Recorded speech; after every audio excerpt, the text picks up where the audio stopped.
Well, 2 years now after Fox 12 investigators found some serious problems in Oregon's foster care system, one of the glaring issues is still a big problem. As Fox 12's Simon Gutierrez explains, kids in the care of child welfare caseworkers are still being kept in hotels. And although DHS says that's improving, well, the numbers haven't really changed much.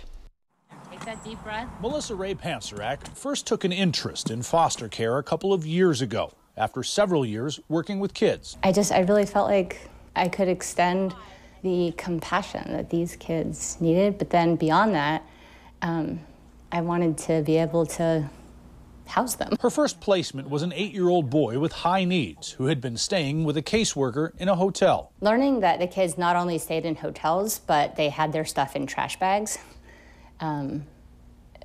was gut-wrenching and heartbreaking to me. In a series of investigations starting in 2016, Fox 12 investigators found the Department of Human Services was spending roughly $2 million a year to house foster kids in hotels because of a shortage of available homes for children with high needs.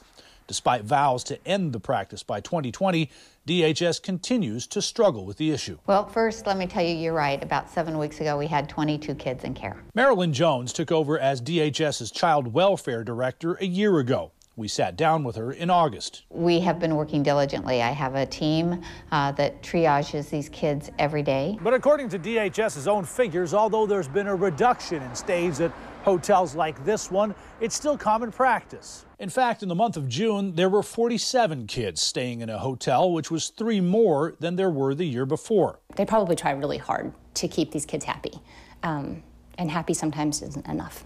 You know, kids thrive on structure. Jones says the agency, and her department specifically, is committed to doing better and points out after the spike in kids staying in hotels in June, the numbers have decreased every month since. We have not had more than 4 children in care for the last 3 weeks, and that's at any given time. Is that something that's sustainable?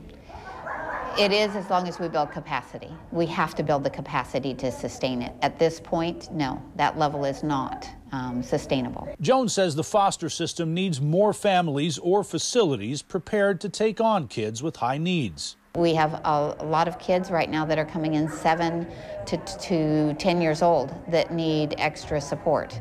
And so we start to look at who do we have as a provider that can really offer the services those children need. As part of a settlement in a lawsuit brought by 2 former foster kids, DHS is required to reduce hotel stays for children in care to emergency situations.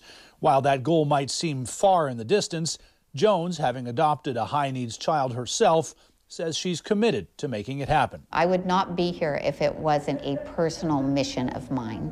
These kids matter. People need to be the voices of these kids, and I want to be one of those voices. I want to fix this. Pansarak, who now provides respite care for foster parents who may feel overwhelmed, doesn't think all the blame for the foster crisis should be heaped on DHS. She hopes more people step up to provide homes for high-needs children.